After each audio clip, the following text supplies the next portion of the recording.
البتہ سنن ابی داؤد میں ایک صحیح سند کے ساتھ حدیث ہے. یہ ابو داؤد پڑھی نہیں ہوئی، پڑھی بھی ہوئی ہے. انٹرنیشنل نمبر کے مطابق 4131. وہ حدیث میں ورڈ بائی ورڈ کور کروں گا آج، جس سے آپ کو پتا چلے گا کہ قتل حسن کا بینیفیشری کون. جس طرح آج کل لوگ کہتے ہیں نا وہ بے نظیر کے قتل کا بینیفیشری کون ہے، ٹھیک ہے، نام لینے کی ضرورت نہیں ہے. اس طرح حسن ابن علی کے قتل کا بینیفیشری کون تھا وہ ابو داؤد نے بتا دیا.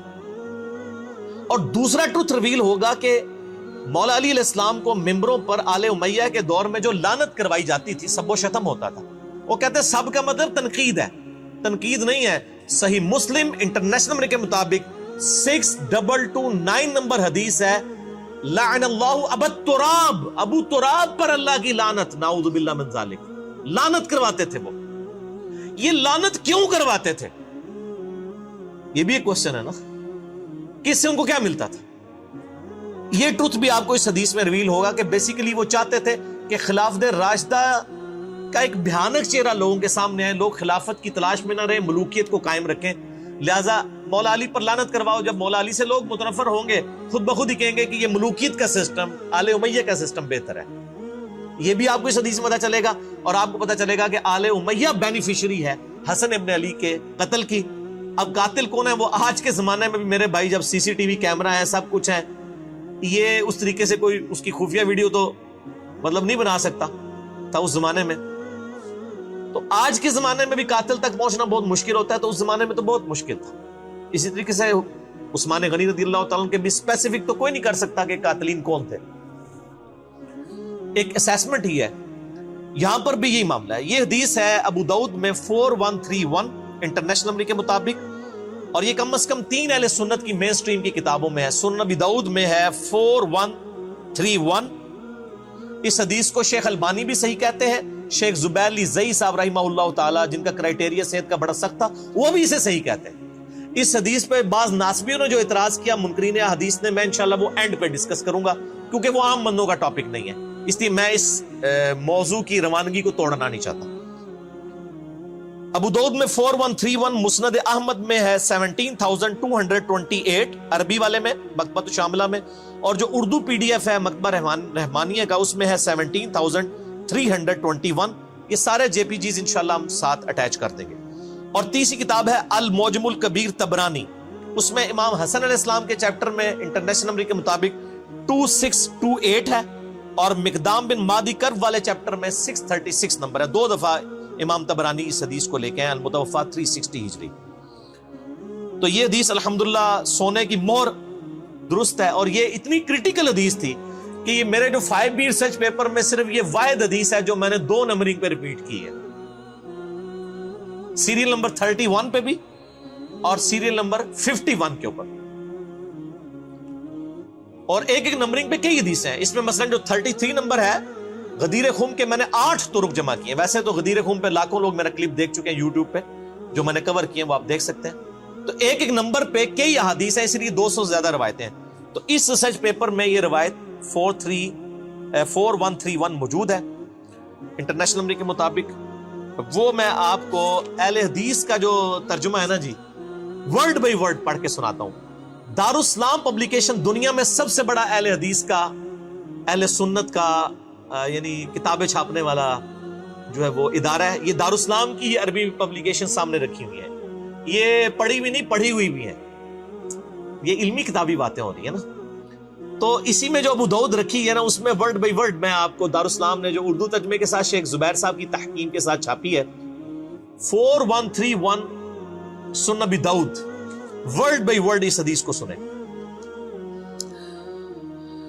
خالد بن معدان تابعی کہتے ہیں کہ مقدام بن مادی کرب صحابی ہیں، بڑے مشہور صحابی ہیں. یہ انہی سے وہ ابو داؤد میں حدیث ہے کہ مجھے اللہ نے قرآن اور اس کی مثل یعنی سنت عطا فرمائی. مقدام بن مادی کرب عمر بن اسود اور قبیلہ بنو اسد کا ایک آدمی جو اہل قنصرین میں سے تھا، حضرت معاویہ ابن ابی سفیان رضی اللہ تعالیٰ عنہ کے پاس آئے جب وہ شام کے اندر یعنی بادشاہ تھے.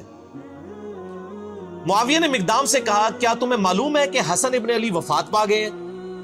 تو مقدام رضی اللہ تعالیٰ عنہ نے فوراً پڑھا انا للہ و انا الیہ راجعون۔ کسی مسلمان کی موت پہ کیا پڑھنا چاہیے جی؟ اب یہ پڑھنا ایک صحابی کا کیا یہ جرم تھا؟ جب انہوں نے یہ پڑھا تو ابو داؤد نے کیا لکھا؟ فقال لہ فلان، تو ایک آدمی نے، ایک مرد نے، فلاں شخص نے اس کے جواب میں کہا۔ اب یہ فلاں کون ہے؟ وہ حضرت معاویہ خود تھے، کیونکہ مسند احمد میں موجود ہے معاویہ نے مقدام سے کہا۔ ابو داؤد کی عادت ہے کہ وہ جب کسی صحابی کا غلط کام آ رہا ہو نا تو اس کو فلاں کر جاتے ہیں۔ ابو داؤد کے اندر کئی مثالیں میں نے اس پمفلٹ میں لکھی ہیں۔ جب فلاں شخص فلاں کو ملنے کوفے آیا تو علی پر لعنت کروائی۔ وہ سنن نسائی الکبریٰ کے اندر ہے کہ جب معاویہ ابن ابی سفیان مغیرہ ابن شعبہ کو ملنے کے لیے کوفہ آئے تو حضرت علی پہ لعنت کروائی۔ تو ابو داؤد نے فلاں فلاں کر دیا۔ میرا یوٹیوب پہ کلپ لاکھوں لوگ دیکھ چکے ہیں، سنی اور شیعہ کی کتابوں میں حق چھپانے کی مثالیں۔ یہی کام ناج البلاغہ میں جب مولا علی کا خطبہ حضرت عمر کے بارے میں آیا تو شیعہ نے بھی وہاں پہ وہ فلاں شخص پہ اللہ کی رحمت ہو، اس نے دین کے لیے یہ خدمات کی، یہ کام شیعہ نے بھی پایا تو کام سنیہ نے بھی پایا، ٹھیک ہے نا جی؟ تو جدو کوئی کام پائے تو اس کام صرف اسی کاٹ سکنے ہیں، اللہ دے فضل نہیں۔ میں کوئی تکبر کے طور پہ نہیں، میں جسٹ جوک کے طور پہ بول رہا ہوتا ہوں، کیونکہ نہ میں وہابی نہ میں بابی، میں ہوں مسلم علمی کتابی۔ تو حضرت معاویہ نے کہا، مسند احمد میں بھی اور المعجم الکبیر طبرانی میں بھی موجود ہے جو میں نے نمبر بتایا، کہ حضرت معاویہ نے یہ کہا کہ اے مقدام، کیا تم حسن کے مرنے کو مصیبت سمجھتے ہو؟ انا للہ و انا الیہ راجعون۔ میں نے کہا تھا نا آپ کو پتا چلے گا قاتل کون ہے یہ تو ہم نہیں کہتے، لیکن بینیفیشری کون ہے، خوشی کسے ہوئی حسن کے مرنے پر؟ آل امیہ کو۔ انہوں نے کہا، اب مقدام بن مادی کرب کو بڑا غصہ آیا، انہوں نے کہا میں حسن کی وفات کو مصیبت کیوں نہ سمجھوں جبکہ رسول اللہ صلی اللہ علیہ وآلہ وسلم نے ان کو اپنی گود میں بٹھایا ہوا تھا اور فرما رہے تھے حسن مجھ سے ہے اور حسین علی سے ہے۔ یعنی مقدام بن مادی کرب کہتے ہیں میں نے نبی الاسلام کو خود دیکھا ہے کہ اپنے زانوں پہ ایک طرف حسن ابن علی کو بٹھایا ہے، دوسری طرف حسین ابن علی کو، اور کہہ رہے ہیں حسن مجھ سے ہے حسین علی سے ہے۔ اور یار جس نے نبی کو اتنی محبت کرتے ہوئے دیکھا ہو تو سر پھر اس شخص کی وفات کے اوپر اس کو پھر غم تو ہوگا نا۔ تو وہ حضرت معاویہ کو جواب دے رہے ہیں کہ میں کیوں نہ مصیبت سمجھوں جب نبی الاسلام اتنی محبت ان سے کرتے تھے۔ اور بخاری کے تو الفاظ میں نے بتایا نا ابن عمر کے، صحیح بخاری 3753، حسن و حسین دنیا میں میرے دو پھول ہیں۔ ٹھیک، ہائے ہائے ہائے۔ اب وہ جو اسدی شخص مقدام بن مادی کرب کے ساتھ گیا ہوا تھا نا حضرت معاویہ کو ملنے میں، آپ کو پتہ ہے شاہ سے زیادہ شاہ کے وفادار ہوتے ہیں چمچے، وہ چمچا تھا۔ اس نے دیکھا کہ جب معاویہ ہی توہین کر رہے ہیں حضرت حسن ابن علی کی، یہ بات کہہ کے کہ حسن کا مرنا کوئی مصیبت ہے، انہوں نے کہا میں بھی بیچ اپنا تھوڑا لچ تال دیا۔ تو اس نے کہا فقال الاسدی جمرۃ اطفأ اللہ، حسن تو ایک آگ کا کوئلہ تھا جسے اللہ نے بجھا دیا۔ انا للہ و انا الیہ راجعون۔ اللہ کی لعنت ہو ایسے لوگوں پر جو اہل بیت کے ساتھ بغض رکھنے والے تھے۔ صحیح مسلم میں حدیث ہے، علی سے محبت نہیں رکھے گا مگر مومن، علی سے بغض نہیں رکھے گا مگر منافق۔ صحیح مسلم 240۔ اور یہ آپ دیکھ لیں سیدنا علی کی اولاد کے ساتھ غدیر خم پہ جو نبی علیہ السلام نے کہا تھا میں اہل بیت کے معاملے میں تمہیں اللہ کا خوف دلاتا ہوں، 6225 سے 6228 تک صحیح مسلم میں، وہ اہل بیت سے مراد مولا علی اور ان کی اولاد لی تھی، کیونکہ سن نسائی الکبریٰ میں مسند احمد میں آگے الفاظ ہے غدیر خم کی حدیث کے کہ مولا علی کا ہاتھ پکڑ کے نبی علیہ السلام نے صحابہ کے دوران یعنی غدیر خم پہ بلند کر کے کہا من کنت مولا فہذا علی مولا، جس کا مولا میں اس کا مولا علی، جس کا جگری یار میں اس کا جگری یار علی، جس کا آقا میں اس کا آقا علی۔ اور پھر کہا اے اللہ علی جو علی سے محبت رکھے تو بھی اس سے محبت رکھ، جو علی سے بغض رکھے تو بھی اس سے بغض رکھ، کیونکہ علی کی اولاد نہیں ذبح ہونا تھا نا۔ یہاں پہ بھی آپ دیکھ لیں وہ اسدی کہتا ہے کہ حسن تو آگ کا ایک انگارہ تھا ایک کوئلہ تھا داغتا ہوا جس کو اللہ نے بجھا دیا. یہ اس جملے کے اندر پوری قیامت ہے. آپ استغفر اللہ پڑھ رہے ہیں نا, اس ایک جملے کو اگر کھولیں نا تو میں گھنٹوں بول سکتا ہوں. یہ کسی کے لیے یہ جملہ کیوں بولا جاتا ہے کہ فلاں شخص دہتا ہوا انگارہ ہے؟ پرانے زمانے میں جب آپ نے آگ روشن کرنی ہوتی تھی تو دوسرے گھروں سے آپ کوئلہ لے کے آتے تھے. کوئلے کے اندر ہلکی سی آگ چل رہی ہوتی ہے, وہ آگ لا کے جب آپ لکڑیوں میں رکھتے ہیں تو لکڑیاں بھڑک اٹھتی ہیں.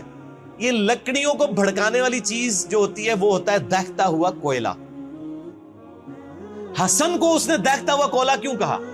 چونکہ حضرت معاویہ نے صلح کی بھی تھی حسن ابن علی کے ساتھ کچھ شرائط کے اوپر.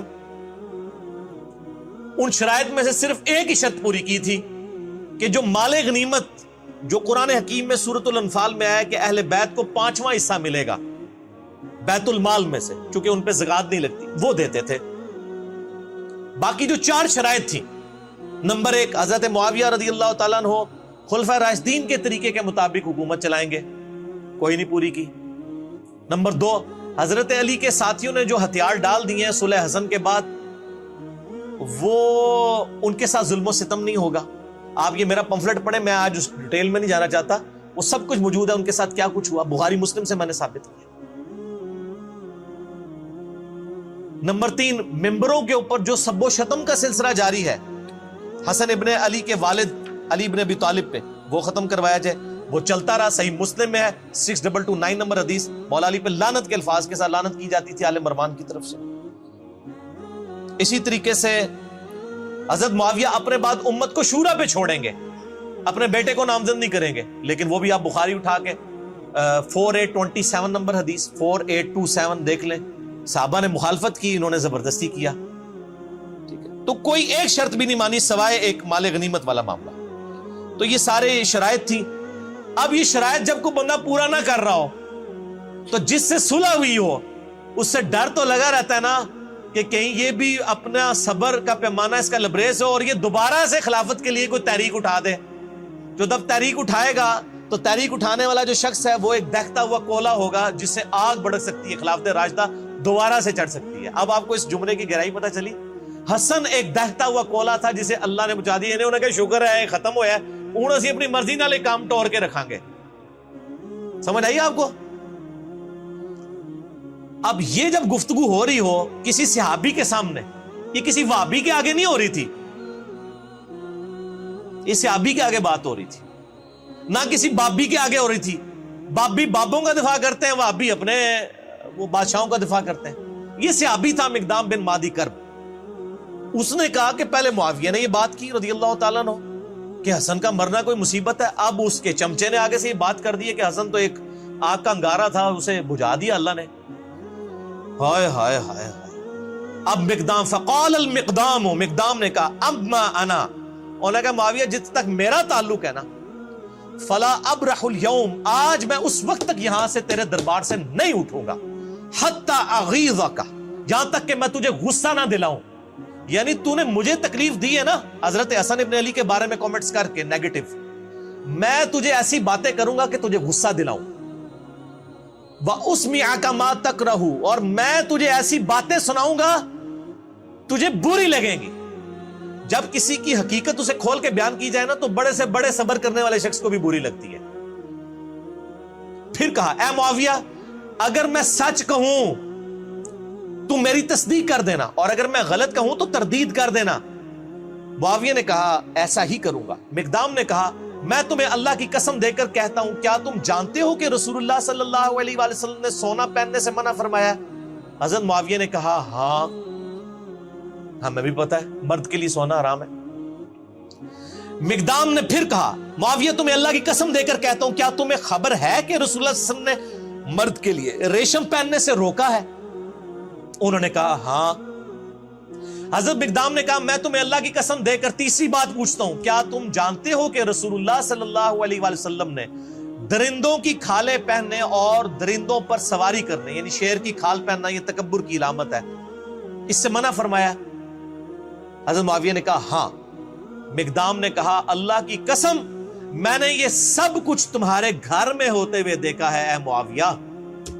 یعنی تم مانتے بھی ہو کہ سونا مرد کے لیے حرام ہے، ریشم مرد کے لیے حرام ہے، درندوں کی کھالیں پہننا حرام ہے، یہ تینوں حرام کام جو تم خود جانتے ہو تمہارے گھر میں ہوتے ہیں۔ اب میں نہیں کہتا کہ حضرت معاویہ نے سونے کے کڑے یا وہ کوئی لاکٹ پہنا ہوا تھا، میرا اس نے ظن ہے کہ ان کے بال بچے ہی کرتے ہوں گے، گھر میں ظاہر ہے کہ میرے آپ کے بچے تو نہیں تھے نا، ان کے ہی ہوں گے، ہم اس نے ظن رکھتے ہیں کہ وہ خود نہیں کرتے تھے۔ اب یہ بات کرنے کے بعد تو آپ تو کہتے ہیں جی امام حنیفہ کا قول دکھاتے ہیں، آگے حدیث دکھاتے ہیں، لوگ کو رجوع ہی نہیں کرتے، کہتے ہیں حدیث کو ہم نے چھوڑنا ہے۔ اب یہاں پہ نبی علیہ السلام کی حدیث ان کو پتہ ہے، حضرت معاویہ سے کہا جا رہا ہے کہ آپ توبہ کریں۔ اب کیا ہوا؟ مقدام نے کہا اللہ کی قسم یہ سب کچھ آپ کے گھر میں ہوتا ہے اے معاویہ۔ اس پر معاویہ نے کہا اے مقدام مجھے معلوم تھا کہ میں تجھ سے ہرگز بچ نہیں سکوں گا، یعنی میری کمزوریاں تجھے پتہ ہیں۔ حالانکہ ہونا چاہیے تھا معاویہ اے مقدام میں تمہیں گواہ کر کے کہتا ہوں آج تک جو کچھ مجھ سے ہوا میں اللہ سے توبہ کرتا ہوں، اللہ تعالیٰ یہ گناہ معاف کرے، آئندہ میں اپنی اصلاح کروں گا۔ کیونکہ آپ تو ہمیں یہی بتاتے ہیں نا کہ جب صحیح حدیث مل جائے تو وہی آپ کا مذہب ہونا چاہیے۔ آپ کہتے ہیں امام حنیفہ کے سامنے حدیثیں آتی تھی وہ پیچھے نہیں ہٹتے تھے، تو یہ امام حنیفہ سے بہت پہلے ہی معاملہ جو ہے وہ بگڑا ہوا ہے۔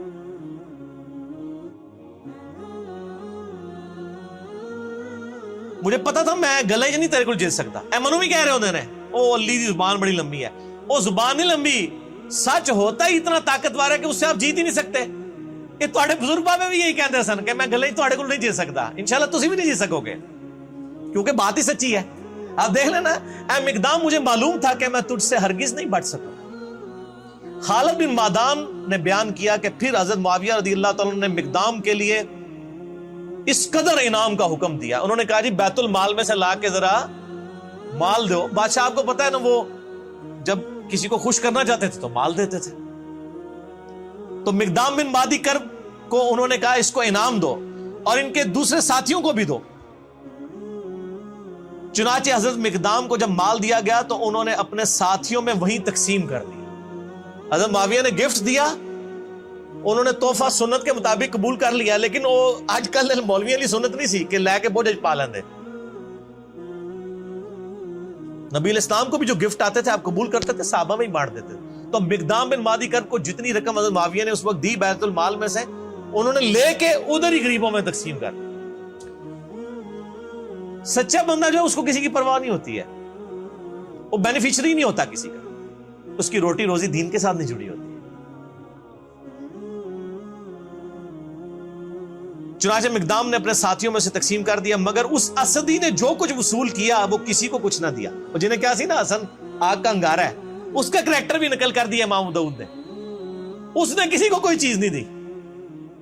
ٹھیک ہو گیا، وہ ظاہر ہو گیا ہی مال لینڈ سی۔ بعد میں جب حضرت معاویہ کو یہ خبر پہنچی کہ مقدام نے سب کچھ اللہ کی راہ میں خیرات کر دیا، تو حضرت معاویہ نے کہا مقدام کھلے ہاتھ کے سخی آدمی ہے اور اسدی اپنے مال کی خوب حفاظت کرنے والا ہے۔ یعنی حضرت معاویہ کو جب بتایا گیا نا کہ انہوں نے باہر نکلتے ہی آپ کے لوگوں میں ہی مال تقسیم کر دیا، تو حضرت معاویہ نے بھی تعریف کی حضرت مقدام بن مادی کرب کی۔ ان کو گستاخ صحابہ اور رافضی نہیں کہا مقدام کو، ان کا یار گل تے صحیح کی انہیں، تو اسی بھی مان جاؤ میں گلا صحیح کرنا بھائی، ناراض نہ ہویا کرو۔ اچھا اس کی شرح جو ہے دارالاسلام نے لکھی ہے بھائی، میں نے نہیں لکھی، اور دارالاسلام میں بھی شیخ زبیر صاحب نے نہیں لکھی ہے۔ شیخ زبیر صاحب نے صرف حدیثوں پہ صحت کا حکم لگایا، جو شرح ہے وہ دوسرے علماء نے لکھی ہے، اور صلاح الدین یوسف صاحب نے بھی اس کے اوپر یعنی کہ تقریض لگائی ہوئی ہے۔ اس کی شرح میں لکھتے ہیں، اب دیکھیں دارالاسلام ورڈ بائی ورڈ آپ شرح سنیں۔ صحابہ کرام حق بات کہنے میں بڑے جرری تھے، حضرت مقدام رضی اللہ تعالیٰ عنہ کو حضرت معاویہ رضی اللہ تعالیٰ عنہ کی عمارت سے کوئی خوف نہ آیا اور بے دھڑک حق بات کہہ دی۔ چلو جی شکر ہے، اے علی بھائی نے نہیں کہا گیا لکھو، دارالاسلام نے کئی سال پہلے یہ شرح کی ہوئی ہے۔ اس مکالمے کے شروع میں جو آیا کہ ایک آدمی نے کہا کہ حسن کے مرنے کو تم مصیبت سمجھتے ہو، اس کے قائل شاید حضرت معاویہ ہی ہو جسے ادبن مبہم رکھا گیا ہے۔ اے دیکھو وہ شرح کرنے والا مان رہا ہے کہ یہ جو ہے نا ایک بندے نے کہا کہ معاویہ کا مرنا کو مصیبت ہے، تو یہ معاویہ نے اصل میں کہا تھا، امام داؤد نے ادب کے طور پر فلاں لکھ دیا۔ آگے بریکٹ میں لکھا ہے اون المعبود۔ اون المعبود اہل حدیث عالم کی وہ شرح ہے ابو داؤد کی جو پوری دنیا میں مدرسوں میں پڑھائی جاتی ہے، عربی میں لکھی ہوئی۔ یہ شاید نہیں سرکار دارالسلام والے ہو، یہ شاید کٹو، یہ یقیناً ہے، کیونکہ اس کا جو طریق المعجم الکبیر طبرانی میں ہے اور مسند احمد میں ہے، اس میں الفاظ ہیں کہ معاویہ رضی اللہ تعالیٰ عنہ نے کہا کہ حسن کے مرنے کو کیا تم مصیبت سمجھتے ہو؟ اس کے بعد پھر وہ لکھتے ہیں بنو امیہ اور اہل بیت کے خاندانوں میں سیاسی امور میں ان کے خاص رجحانات تھے. یہ تاریخ اسلام کا انتہائی پریشان کن دور تھا جو گزر گیا. وہ کہتے ہیں گزر گیا، مٹی پاؤ چھڑ دو. اب ہم تمام صحابہ کرام کے لیے دعا گو ہیں، تو سر پھر آپ ان کے لیے بھی دعا گو ہوں جو آج صحابہ کے اوپر لعنت کر رہے ہیں، کیونکہ یہ انہی کی اولاد ہے آل امیہ کی. ان کو پھر آپ کس منہ سے سمجھائیں گے؟ صرف ان کو میں سمجھا سکتا ہوں، انجینئر محمد علی مرزا، جو آل امیہ کے کاموں کو بھی غلط کہتا ہے اور آج رافضیوں کی لعنت کرنے کو بھی غلط کہتا ہے. آپ تو 2 نمبر لوگ ہیں، آپ کے تو دورے معیار ہیں، آپ کسی کو سمجھا سکتے ہیں؟ وہ کہتا چھوڑ دو. اب ہم تمام صحابہ کرام کے لیے، تمام صحابہ کرام نہیں یار، 3-4 بندوں کا مسئلہ ہے. صحابہ کرام اتنے زیادہ نہیں ہیں. حضرت معاویہ رضی اللہ تعالیٰ عنہ، مغیرہ ابن شعبہ رضی اللہ تعالیٰ عنہ، عمر ابن عاص رضی اللہ تعالیٰ عنہ، اور بسر بن ابی ارطا رضی اللہ تعالیٰ عنہم اجمعین. ہم ان کے لیے دعائے خیر کرتے ہیں، لیکن ان کا جھوٹا دفاع بھی نہیں کرتے. ان کے لیے دعا گو ہوں اور کسی کے متعلق اپنے دل میں کوئی بغض نہ رکھیں. ایک مورخ کو جو ہے وہ کسی بھی جانب میلان ہو اس کا حق ہے، مگر خیال رہے کہ دوسری جانب بھی جلیل القدر صحابہ ہیں رضی اللہ عنہم و ارضاہم، اور دعا کریں ربنا اغفر لنا ولاخواننا الذین سبقونا بالایمان. اور ہم بھی یہ دعا کرتے ہیں، میرا تو کلپ ریکارڈڈ ہے سورۃ الحشر کی آیت نمبر 10. ہم دعا کرتے ہیں کاش جن کے لیے ہم دعائیں کر رہے ہیں انہوں نے بھی مولا علی کے لیے دعائیں کی ہوتی، ممبروں پر مولا علی پہ لعنت نہ کروائی ہوتی. اس کا مطلب ہے اللہ کے فضل سے ہمیں تو توفیق ہے، ان کو یہ توفیق نہ مل سکی. صحیح مسلم 6229 لعن اللہ ابا التراب نعوذ باللہ. آل مروان صحابہ کرام کو ممبروں میں بلا کے کہتے تھے ابو تراب پہ لعنت کرو، نعوذ باللہ.